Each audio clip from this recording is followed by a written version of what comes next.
Emma did not plan to go downstairs that night. She told herself she would finish the journal first. She told herself she needed more time. But some truths become too heavy to carry alone. The house was silent. The clock on the wall ticked loudly. Each second felt like a push toward something she could no longer avoid. Emma closed the journal slowly and stood up. Her legs felt weak, not from fear, but from everything she had learned. She walked out of her mother's bedroom and down the stairs. The living room lights were off. Only a small lamp near the sofa was on.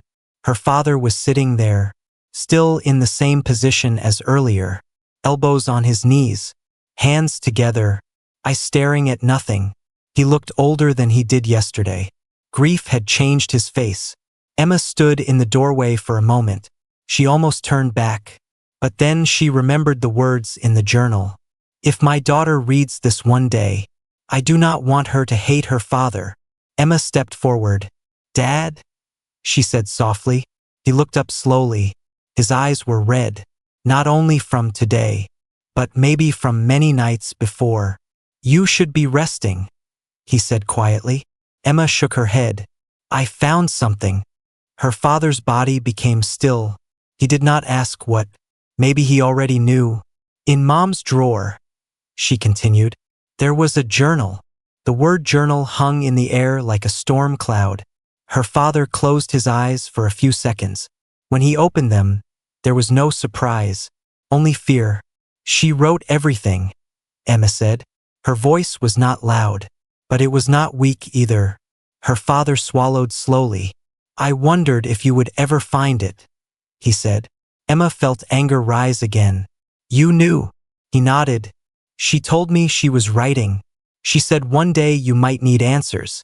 Emma's hands tightened. Why didn't you tell me the truth yourself?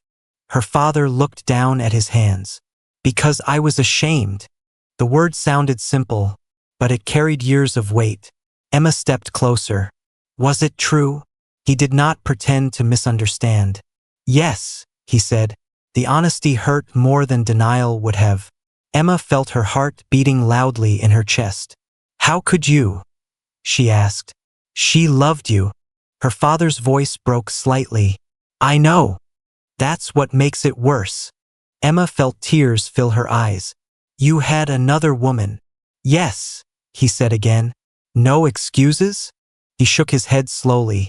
No excuses. The silence between them was thick. Then he spoke again. I was selfish. I felt lost. I thought attention from someone else would fix something inside me. Emma listened. It didn't, he continued. It only showed me how much I was risking. Emma thought about the cafe, about the messages, about her mother sitting in a car in the rain. She stayed, Emma said quietly. Her father's eyes filled with tears.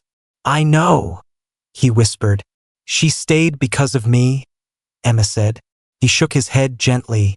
She stayed because she was stronger than both of us. Emma felt something break inside her. Did you love her?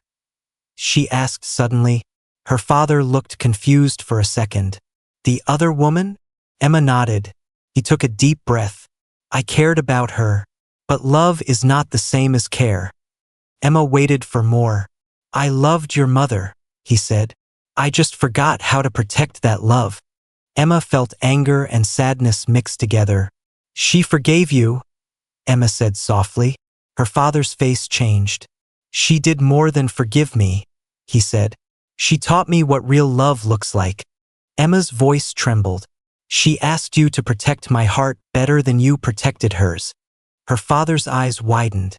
She wrote that. Emma nodded. He covered his face with his hands. I promised her, he said through tears, and I meant it. For the first time, Emma saw not just a father, but a man full of regret. I can't change what I did, he said, but I can spend the rest of my life honoring her. Emma stood there, unsure what to feel. The betrayal was real.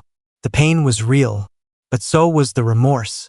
After a long silence, she asked one last question. Did you ever tell her you were sorry? Her father looked at her. Every day, he said quietly. Emma's heart softened just a little. Not enough to erase everything, but enough to understand that people are not only their worst mistake.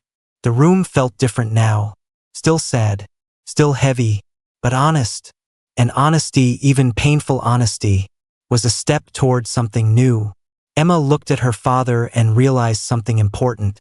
The story was not only about betrayal, it was also about what happens after, and whether broken things can ever truly heal. She did not know the answer yet, but she knew one thing: the final pages of the journal would decide everything. Emma thought she already understood her mother's sacrifice. She believed the illness was the final reason. But when she turned the page, she realized there was more. The next entry was written months after the diagnosis. I began to see him differently. Emma paused. Her mother was writing about her father again. Not with anger, not with blame, but with careful thought. He did not know how to forgive himself. Emma imagined her father during that time, coming home early, watching her mother quietly, trying to help more, trying to fix things that could not be undone. The journal described small moments. He made tea for her mother every night. He drove her to hospital visits. He held her hand in waiting rooms. He was afraid to lose me. Emma felt something shift inside her chest. Her father was not just a man who betrayed. He was also a man who stayed. Her mother wrote that sometimes she would wake up in the night and see him sitting beside her, not sleeping, just watching her breathe. I think guilt can change a person, if they are strong enough to face it. Emma swallowed slowly. She had always seen her father as quiet, but now she wondered if that quiet was carrying years of regret. The journal continued. One day he told me he ended everything fully, not because I forced him, but because he realized he was about to lose the only real thing in his life. Emma thought about the other woman. Had she left peacefully? Had she known about the illness? The journal answered softly. She moved to another city. She sent me a letter once. Emma's eyes widened. Her mother described opening that letter. It was short and simple. The woman wrote that she did not want to stand between a family. She said she hoped Emma would grow up happy. She said she hoped the pain would end one day. Emma felt confused again. Nothing in this story was simple. There were no clear villains. Only mistakes. Only human weakness. The next pages focused on something Emma never expected. Her mother began writing about Emma herself. She is growing fast. She smiles like her father. She argues like me. Emma's tears returned. Her mother described school events, lost teeth, first friendships. I watch her and wonder how many of her memories will include me. Emma covered her mouth. Her mother had been counting time quietly, not in years, but in moments. Then came the sentence that made Emma's heart stop. I did not stay only because of illness. Emma's eyes moved faster across the page. I stayed because I realized something important. Her mother explained that leaving would not erase the betrayal. It would only create a new kind of pain. I asked myself, if I leave, will my daughter grow up lighter? Or will she grow up asking why her family broke? Emma thought about that deeply. If her parents had divorced when she was young, would she be different now? Would she feel broken? The journal continued. I did not want her childhood to feel divided. I wanted her to believe in love at least for a little longer. Emma felt both grateful and guilty. Her mother carried the weight so she would not have to. Then the journal became more personal. One evening I asked him a question. Emma leaned closer. I asked him, if I die before you, will you protect her heart better than you protected mine? Emma's breathing slowed. She imagined that conversation. Her father standing there, ashamed, afraid. He could not answer at first. But then he promised me something. Emma read carefully. He promised that if I leave this world first, he will never let our daughter feel abandoned. Emma felt her chest tighten. Was that why her father looked so broken at the funeral? Was he remembering that promise? The journal explained that, after that night, something changed again. Not in passion, not in romance, but in partnership. We became honest. We spoke about fear. We spoke about regret. And sometimes, we even spoke about forgiveness. Emma had never seen that side of their marriage. She had only seen calm dinners and quiet mornings. But behind those calm days were deep conversations she never knew about. The final part of this section felt like a message directly to her. If my daughter reads this one day, I do not want her to hate her father. Emma's eyes blurred with tears. He failed as a husband for a time, but he tried to become a better man. Emma felt anger slowly mixing with understanding.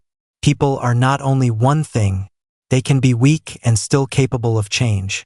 The last line on the page felt heavy and powerful. I stayed not because I accepted betrayal, but because I saw the possibility of redemption. Emma closed the journal slowly. Redemption, that word felt new and strange. Her father's mistake was real, but so was his effort to repair it. Emma looked toward the bedroom door. Downstairs, her father was still alone in the dark. For the fur. Emma did not know what she expected to read next. Maybe a fight, maybe a divorce, maybe a dramatic ending. But the next page began with something very quiet. I decided to stay. Emma stared at the words for a long time. Stay? After everything? Her mother's writing looked calmer now. Not happy, not broken, just calm. I did not stay because I was weak. I stayed because I was thinking about my daughter. Emma felt tears rise again. Every choice her mother made had her in mind. The journal explained that after meeting the other woman, after seeing the truth clearly, her mother gave her father one last chance. He stood in front of me and said he would end it. He said he was lost. He said he was selfish. Emma imagined her father standing there, not strong, not confident, just a man afraid to lose everything. I told him that love is not only a feeling, it is a decision you make every day. Emma whispered those words softly. A decision every day. Her mother wrote that she did not scream. She did not throw things. She simply spoke the truth calmly. If you stay fully. If you leave completely. But I will not share my marriage with another woman. Emma felt a strange respect for her mother. She had always seen her as gentle, but now she saw strength. Her father promised again that he would end the affair, and this time he did. The journal described how he changed. He came home earlier. He left his phone unlocked. He tried to talk more. He tried to fix what he had broken. But something inside the marriage had already cracked. Trust is like glass. Even if you repair it, the lines remain. Emma felt that sentence deeply. Her mother wrote about trying to rebuild their life. Family dinners continued. School meetings. Birthday parties. Everything looked normal from outside. But inside her heart, there was a quiet pain. I forgave him with my words. But forgiveness inside the heart takes longer. Emma closed her eyes for a moment. She remembered her childhood as warm and safe. She never saw her mother crying, never heard loud fights. Now she understood that silence can hide many tears. Then the journal took a turn Emma did not expect. 1 month after I decided to stay, I received news that changed everything. Emma's heart began to race again. Her mother described going to the doctor for simple tests. She had been feeling tired for weeks. At first, I thought it was stress, but the doctor looked at me with serious eyes. Emma felt her breathing slow. It was not stress. The next words were written carefully. It was cancer. Emma's hands started shaking. Her mother had never told her that she knew so early.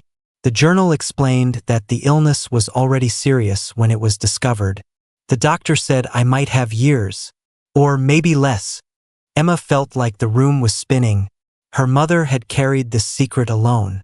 She asked me if I wanted to tell my husband and daughter immediately. Emma's chest tightened. I said no. Why? Emma wondered. The journal answered softly. I had just saved my marriage from breaking. I did not want my daughter to grow up in fear and sadness at the same time. Emma began to cry openly now. Her mother stayed, not only for her, but because she knew time was limited. I realized something strange. When you know life may end sooner than expected, small betrayals feel different. Emma read that line twice.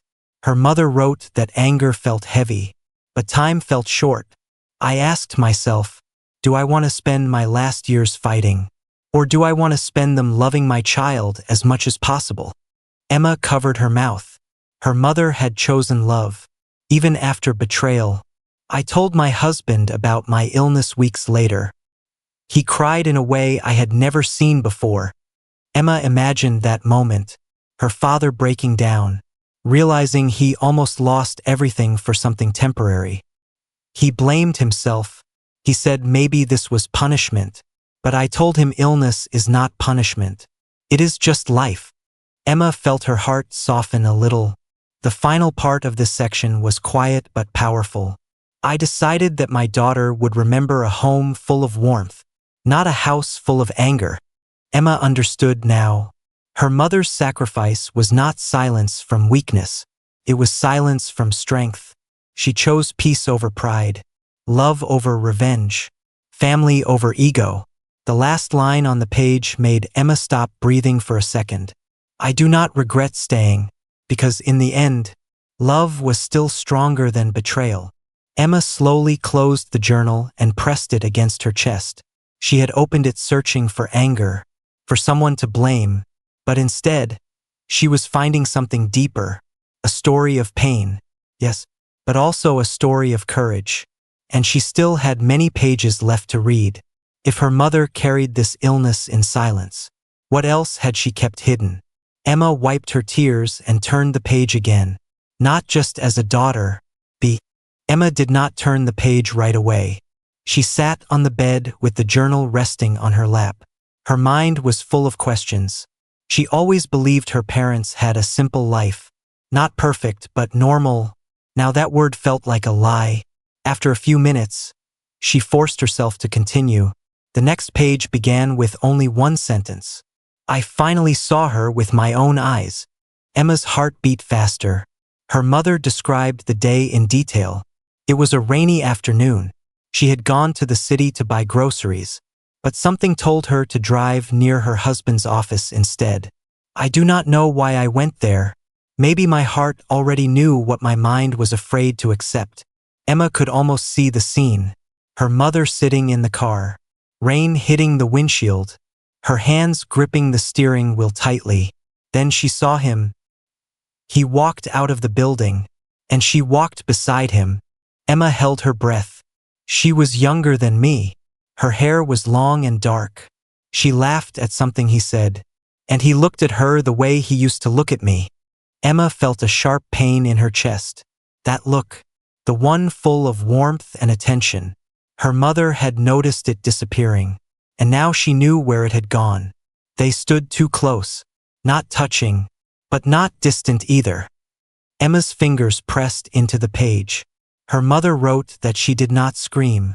She did not get out of the car. She just watched. I realized something in that moment. I was not fighting for his love anymore. I was fighting for his loyalty. Emma's throat felt dry. The journal continued. She was not just a mistake. She was part of his daily life. Emma had always thought affairs were sudden, quick and secret, but this sounded planned, steady, real. Her mother described how she followed them once. They went to a small cafe, sat in the corner, talking softly. He looked relaxed, free, like a man without responsibilities. Emma felt anger rising. Her father always looked tired at home, serious, quiet. Was that because he gave his smiles to someone else? Then the journal surprised her again. I hated her at first. Emma nodded slowly. That made sense. But after watching her, I realized something painful. Emma leaned closer to the page. She did not look like a villain. She looked like a woman in love. Emma blinked. That was not what she expected. Her mother wrote that the other woman touched his arm gently, not in a careless way, but in a caring way. She looked at him as if he was her world, just like I once did. Emma felt confused. How could her mother see kindness in someone who caused her pain? The next lines were heavier. The real pain was not her. The real pain was him choosing to stay divided. Emma read that sentence twice. It was not about the other woman winning. It was about her father not deciding. He came home that night and kissed our daughter on the forehead. He asked me about my day, and I wondered how one heart could belong to two places at once. Emma's eyes filled with tears. She remembered those kisses, those normal evenings. All the while, there was another story happening outside their home. Then came something unexpected. One day she called me. Emma froze. She had not expected that. She said she did not know he was married at first. She said he told her we were distant, unhappy, almost separated. Emma felt her stomach drop. Her father had lied to both women. The journal described their meeting. They sat across from each other at a quiet park bench. Two women connected by the same man, both hurting in different ways. She cried. Emma's eyes widened. She said she loved him, but she did not want to destroy a family. Emma did not know what to feel anymore. Anger, sadness, confusion. Her mother wrote, "In that moment, I realized we were not enemies. We were both victims of the same weakness." Emma had never thought about betrayal like this before, not as a fight between two women, but as a failure of one man to be honest. The final part of the entry was short but powerful. "I went home and looked at my husband differently, not as a monster, but as a man who was afraid to choose." Emma slowly closed the journal for a moment. Her father was not downstairs laughing or talking. He was silent, broken after the funeral. Was that guilt? Was that regret? Emma opened the journal again and read the last line of the section. "I do not know how this story will end, but I know I cannot live forever in half-truths." Emma felt something inside her shift. This was no longer just about betrayal. It was about decisions waiting to be made. And deep inside, she felt that the next pages would reveal something even more painful. Because if her mother knew everything, why did she stay? And what sacrifice was still hidden in the pages ahead? Emma turned the page slowly, not ready, but unable to stop. The first few pages of the journal did not talk about pain. They talked about love. Emma felt confused. Her mother wrote about the day she met Emma's father. She described his shy smile, the way he held her hand for the first time, the way he promised to build a simple and happy life together. Emma could almost see them as young and hopeful, two people dreaming about a small house, children, and growing old together. Her mother wrote, "He was not perfect, but he was kind, and kindness felt like safety." Emma felt a small comfort reading those words. Maybe the message on the first page was not as terrible as she feared. Maybe it was just old memories. She turned the page. The writing slowly changed. The happy stories became shorter. The sentences became longer, heavier. Her mother began writing about small changes. "He started coming home late. At first, he said it was work. I believed him because I wanted to believe him." Emma's fingers tightened around the journal. Late nights were normal in many homes. Her father always said work was stressful. But her mother's words did not sound normal. They sounded lonely. "He would sit next to me, but feel far away. He smiled, but his eyes looked tired. I asked him if something was wrong. He said no, but his silence said yes." Emma stopped reading for a moment. She remembered nights when her father came home quietly. She remembered her mother pretending nothing was wrong, still cooking dinner, still asking him about his day. Was that when it began? She continued reading. One entry was different from the others. The handwriting looked shaky.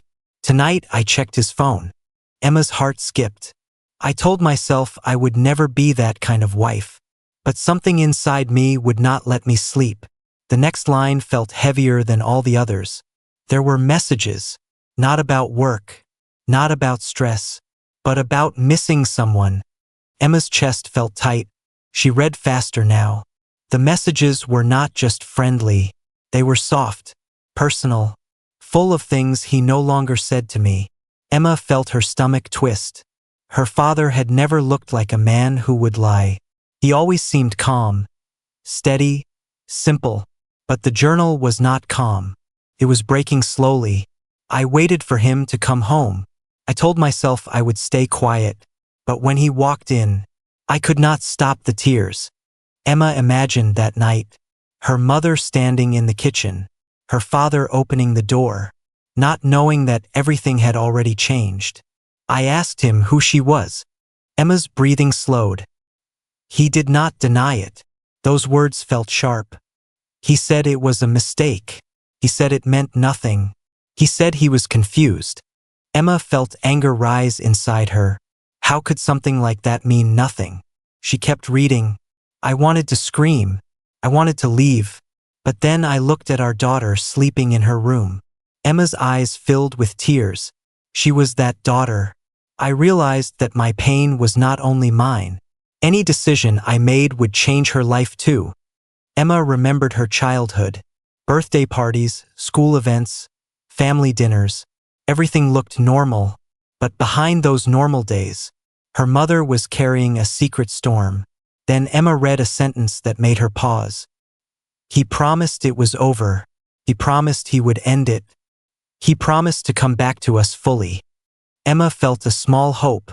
Maybe he did end it. Maybe that was the end of the story. But the next line destroyed that hope. I believed him, but promises are easy at midnight. Emma swallowed hard.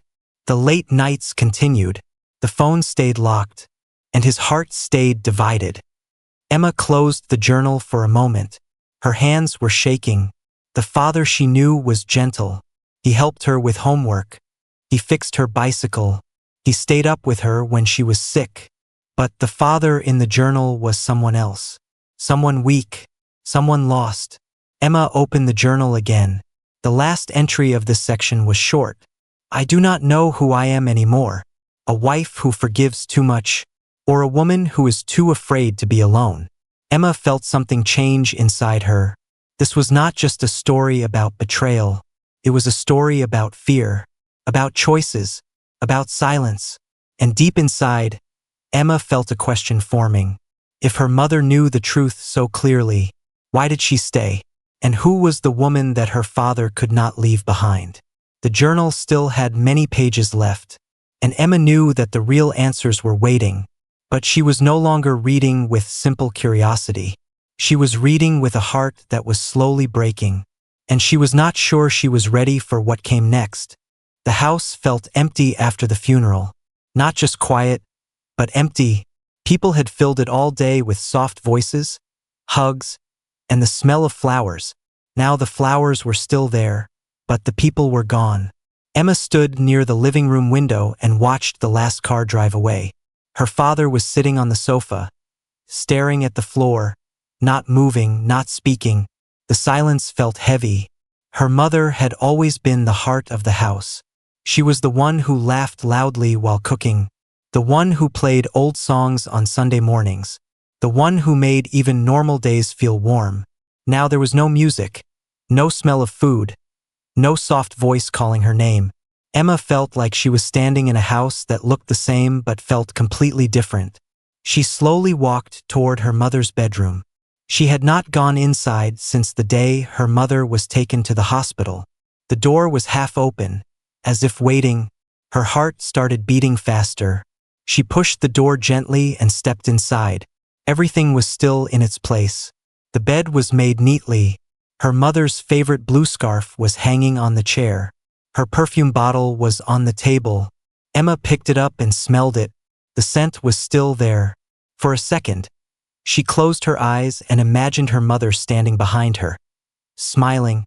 But when she opened her eyes, the room was empty again. She sat on the edge of the bed and tried not to cry, but tears came anyway. After a few minutes, she wiped her face and decided to start cleaning. It was easier to move than to sit with pain. She opened the wardrobe and folded clothes carefully. She touched every dress slowly, remembering when her mother wore it. She found old photos inside coat pockets. She smiled at some, cried at others, Then she moved to the dressing table. There were small boxes, hairpins, old earrings, and a wooden jewelry case. Emma opened the jewelry case and found something strange. A small silver key. She did not recognize it. It was not the key to the house. Not the key to the car. It looked old. Emma turned the key in her fingers and looked around the room.